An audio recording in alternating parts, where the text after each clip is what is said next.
Hello అండి, good morning అందరికీ. ముందుగా శ్రీ పరాభవనామ సంవత్సర ఉగాది శుభాకాంక్షలండి. మా ఇంటి ఉగాది సెలబ్రేషన్స్ ఎలా అయ్యాయన్నవి మీతో షేర్ చేసుకుందామని ఇలా మీ ముందుకు వచ్చానండి. అందరికీ నమస్కారం అండి.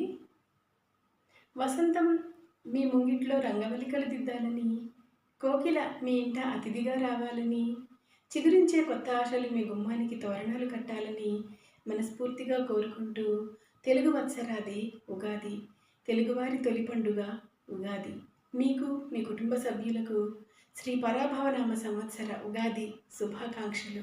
మన ఇళ్లల్లో ఏ పండుగలు, పర్వదినాలు, శుభకార్యాలు అయినా కూడా మనం ముందుగా చేసేది పులిహోర. ఇది కోవిల్లో చేసే ప్రసాదం పులిహోర అంత టేస్ట్ ఉంటుందండి. మీకు కావాలి అని అంటే దీని ఫుల్ రెసిపీ నేను డిస్క్రిప్షన్లో లింక్ ఇస్తానండి, ఒకసారి చెక్ చేయండి. అలాగే పులిహోరతో పాటు సేమియా పాయసం కూడా చేశానండి. మరి స్వీట్ కూడా ఉండాలి కదా. ఇది చూసారా, పాలు ఎంత చిక్కగా ఉన్నాయో. మేము డైరీ ఫామ్ నుంచి తెచ్చుకుంటామండి. ఇంకా సేమియా ఖీర్ కూడా రెడీ అయిపోయింది. ఇంకా దాంట్లో ఫినిషింగ్ టచ్ జీడిపప్పు వేసేస్తే సేమియా పాయసం కూడా రెడీ అయిపోయినట్టే.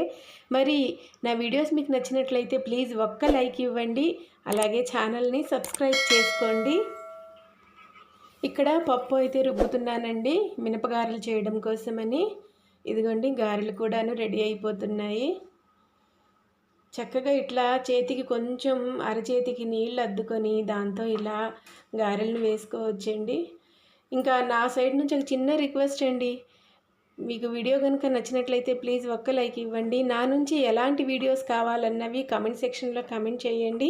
అలాంటి వీడియోస్ చేయడానికి నేను ట్రై చేస్తాను. అలాగే వీడియోని కనుక మీరు ఫస్ట్ టైం విజిట్ చేస్తున్నట్లయితే, నా వీడియోస్ మీకు నచ్చినట్లయితే ప్లీజ్ నా ఛానల్ని సబ్స్క్రైబ్ చేసుకోండి. అలాగే పక్కనే ఉన్న బెల్ ఐకాన్ని యాక్టివేట్ చేసుకుంటే నేను పెట్టేటటువంటి వీడియోస్ అన్నీ ఎప్పటికప్పుడు నోటిఫికేషన్ రూపంలో మీరు చూసేందుకు అవకాశం ఉంటుందండి. ఓకే, ఇక్కడ గారెలు కూడాను మంచి గోల్డెన్ బ్రౌన్ కలర్లో వచ్చేసేయండి. గారెలు కూడా తీసేసుకున్నా. ఇంకా ప్లేట్ అయితే మనకి రెడీ అయిపోయింది. ఉగాది థాళీ అండి, పులిహోర, గారెలు, గులాబ్ జామ్ కూడా చేసానండి. ఆ రెసిపీ లింక్ కూడాను డిస్క్రిప్షన్ బాక్స్లో నేను ఇస్తాను, ఒకసారి చెక్ చేయండి. ఇంకా భోజనాల టైం అయిందండి. నేను చేసిన రెసిపీస్ అన్నీ ఇంకొకసారి మీకు చూపించేస్తా. ఇది చింతపండు పులిహోర అండి, నిమ్మకాయ పులిహోర కాదు. నాకు చింతపండు పులిహోర ఇష్టం, అది కూడాను మరుసటి రోజు ఇంకా ఇష్టం. అలాగే బంగాళదుంప, టమాటా, ఇగురు కూర వండానండి. నెక్స్ట్ ఏమో సేమియా పాయసం ఇందాకే మీరు చూసారు. దాంతోపాటుగా పెరుగండి, అలాగే గులాబ్ జామున్ అండి. మా పిల్లోడికి చాలా ఇష్టం అండి, అందరికీ ఇష్టమేలేండి, ఈవెన్ నాకు కూడా. అట్లానే గారెలు కూడాను. అయితే ఇక్కడ మా అమ్మగారిని ఒకసారి గుర్తు చేసుకుంటానండి. మా అమ్మగారు ఉగాది రోజు కడుపు నిండుగా ఏది ఉంటే అది, శక్తి కొలది, పెద్ద ఆడంబరాలకు అట్టహాసాలకు పోకుండా ఏది ఉంటే అది కడుపు నిండుగా భోజనం చేయాలి, ఒకళ్ళకి కడుపు నిండుగా పెట్టాలి. అదే మనకు సంవత్సరం అంతా కూడాను మంచి జరగడానికి దోహదపడుతుంది అని మా అమ్మగారు చెప్పేవాళ్ళండి. అది అయితే నేను ఇక్కడ పాటిస్తాను. మా ఇంట్లో వాళ్ళకే కాకుండా నాకు తెలిసిన వాళ్ళకు కూడాను అట్లానే నేను భోజనానికి పిలుస్తానండి. మరి ఇదండి ఈరోజుటి వీడియో కనుక మీకు నచ్చినట్లయితే ప్లీజ్ లైక్ చేయండి, ఛానల్ని సబ్స్క్రైబ్ చేసుకోండి.